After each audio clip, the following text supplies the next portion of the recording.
sokaklar acıya kardeş olur. Yaralar kapanmıyor. Mezar taşlarına bak. Toprak kan olur.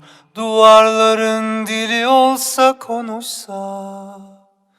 Benim acı öyküme karanlık çöker yine.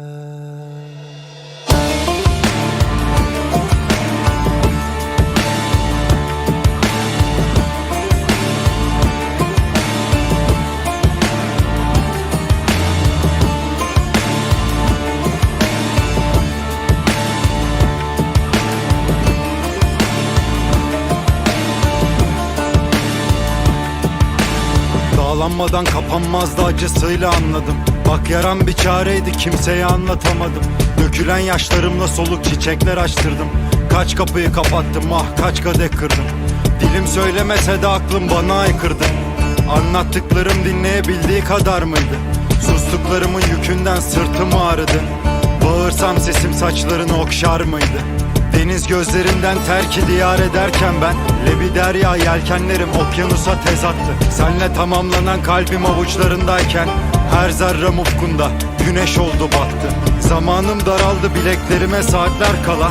Aklım karardı evim kara toprak altında. Gölgeler doğaya karışır musalla taşında. Üstüme gelen duvarlar sanki mezar taşından. Bu sokaklar acıya kardeş olur. Yaralar kapanmıyor. Mezar taşlarına bak. Toprak kan olur. Duvarların dili olsa konuşsa. Benim acı öyküme karanlık çöker yine.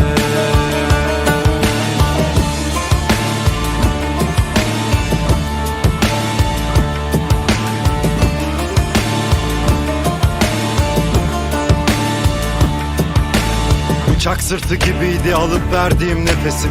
Acılarla doldu hep kırık göğüs kafesim.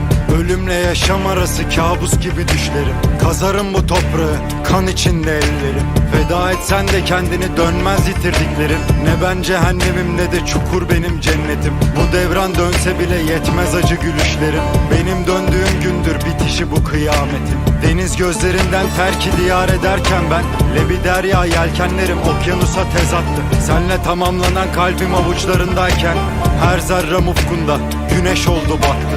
Zamanım daraldı bileklerime saatler kala. Aklım karardı evim kara toprak altında. Gölgeler doğaya karışır musalla taşında. Üstüme gelen duvarlar sanki mezar taşından. Bu sokaklar acıya kardeş olur. Yaralar kapanmıyor. Mezar taşlarına bak. Toprak kan olur. Duvar